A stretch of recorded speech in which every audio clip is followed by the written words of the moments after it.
Fuck a family. This song might get me a Grammy. Told my uncle out for talking like he couldn't get handled. I had this cousin who put it in his head he was thugging. Had to smack his ass up for trying to be who he wasn't. So we got Eastside Benji. What's going on, man? What's the deal, Josh? You alright? Yeah, man, we're good, man. So first off, where you from, bro? I'm from the east side of Detroit, East Warren area, East Warren and Van Dyke. Okay. So what made you go down to the radio station? My sister had hit me up. She hit me up like, DJ BJ be doing ciphers every Friday. You should go down there. So I'm like, oh, straight up shit. Book me, sign me up for it. So she had signed me up. I went down there. First time I went down there, I messed up, but I pulled it through on the radio. Then the second time I went down there, I fucked up and cussed. You can't cuss on there. So I'm like, damn, I messed up. But the third time I went on there, I killed that shit. So that's how I went on the radio though. How did you manage to do multiple things at once by yourself? That shit kind of tough, but what I do is I write everything down. Like if you go to my crib, I got posters and everything all on the wall. So I write everything down so I don't forget it. So I'm like more like one of them real organized type, got my own little agenda and shit. So I just write everything down. What time I gotta do this, what time I gotta do that, you know what I mean? Shit like that. It's hard, but I do it though. Hell yeah. Are you a ladies man or more laid back man? I was, you know what I mean, in high school I was doing that little sleeves and shit, but right now I'm more focused on that dream, more focused on that grind. So really I just be kicking it with girls. I wouldn't say I be fucking with them too heavy, you know what I mean? I be more focused. Hell yeah. What made you start your own clothing line? What really made me start it, I forgot what Tommy Hilfiger said or whatever, but somebody told me what Tommy Hilfiger said about blacks and shit wearing his clothes. So I was thinking like, damn, I wonder if everybody be thinking that.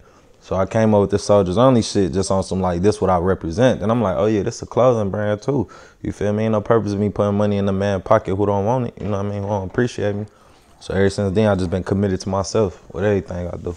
Nice. So what's different about you and other Detroit rappers, or rappers period?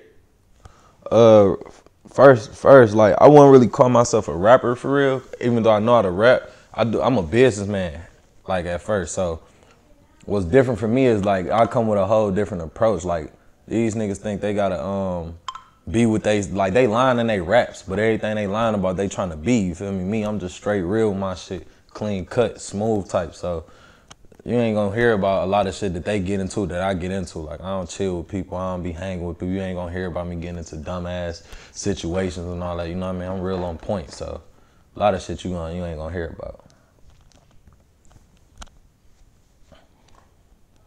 What does Soldiers Only stand for, and how did you come up with it?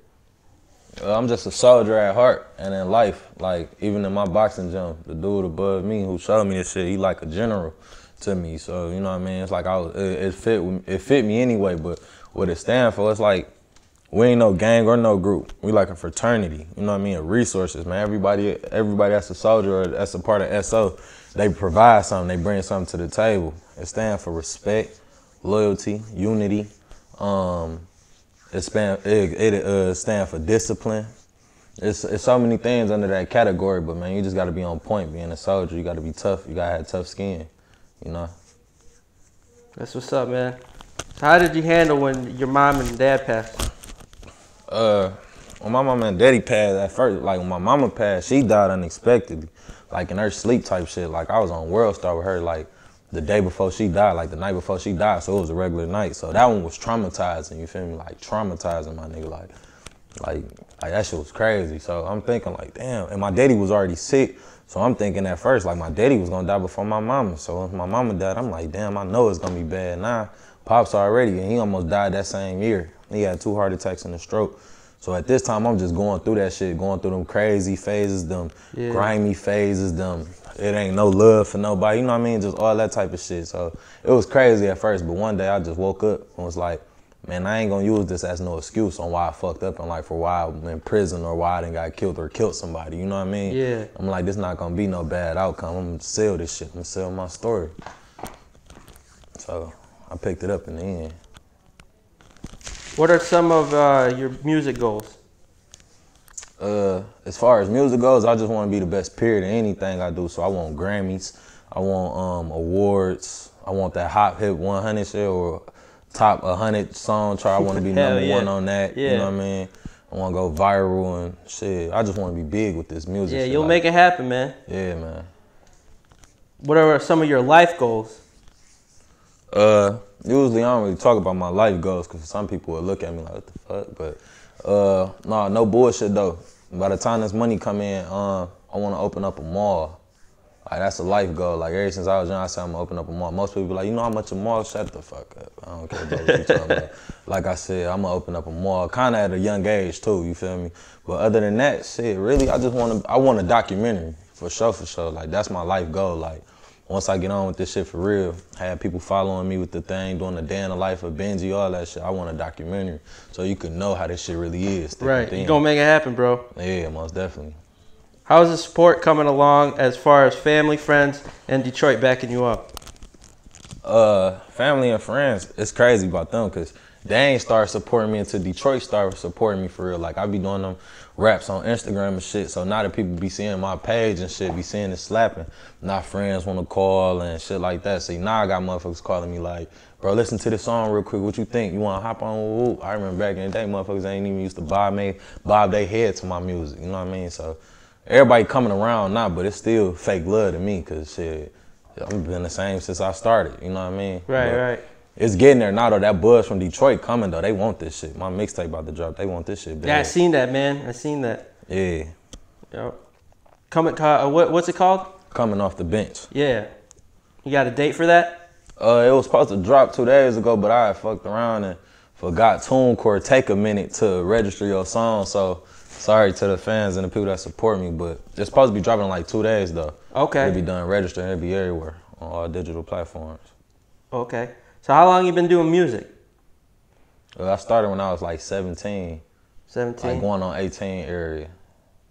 So about 4 years, because I'm 21 now. So 4 years. What are you working on right now? Now that coming off the bench done, I'm about to flood the streets with that.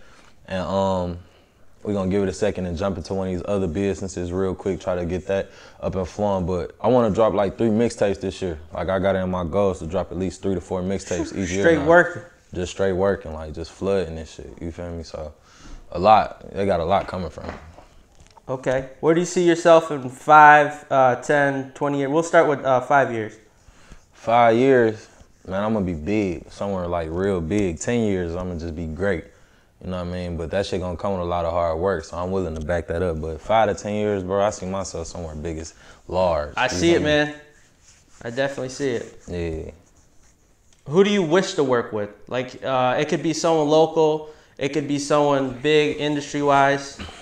As far as working with people, on the rap side, I really don't care for working nobody for real. If you hot, we can hop on some shit. But a lot of dudes, they rap, it'll be like contradicting what I'm saying. Cause it's a lot of shit I go against, and that's a lot of shit that people talk about in their raps, you feel me, as far as using certain drugs or that makes doing sense. certain things. But, you know what I mean, if you hot, shit, I'm willing to work, especially if you fuck with me, if I fuck with you, and we from the city. But as far as music-wise, I really just want to do songs with like different types of styles, like R&B singers, and try to create different music, you know what I mean? Yeah. Be great with the music instead of just collabing with anybody.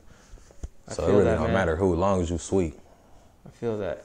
So last question, man. So how can someone book you or get in touch with you? So your Instagram, social media? Yeah, just hit my Instagram, man. Eastside Benji on Instagram. I don't get on Facebook or Snapchat like that. So if you really want to get on me, Instagram, Eastside Benji, no spaces, no underscores. Hit my DM, email, whatever you gotta do. I'll talk to you. Bet, man. Thank you, man. Appreciate you coming on to the JBE Spotlight interviews. 100. And now we're gonna see what you can do for freestyles for you. For the freestyles? Yeah, let's get it, man. All right, let me get my nigga Josh on, man. Look, this how I played it. I studied every nigga that made it. Even did my homework on prospects in the making. Observed all of the rich niggas for self-motivation. Knew my time was coming, so I started praying for patience. Brainstormed the perfect plan how I'm about to get rich. X'd out all of the dummies, then I left my bitch. I bought some weeks, but fuck the boost, I needed the box. Told myself I'm on a mission, I belong at the top. Start stacking heavy. It's time to cut that bullshit out. I wasn't fucking with no bitches and gave up on loud. I had to grind with ambition. OG talking, I listen. Chasing chasing all that cash. God sent me that night in my vision. A couple months then went by, time to check the results. Soon as I opened the box, I got rich nigga thoughts. Blues here, blues there, so much shit could get bought. Had to close the fucking box, cause that's where niggas fall off. EB.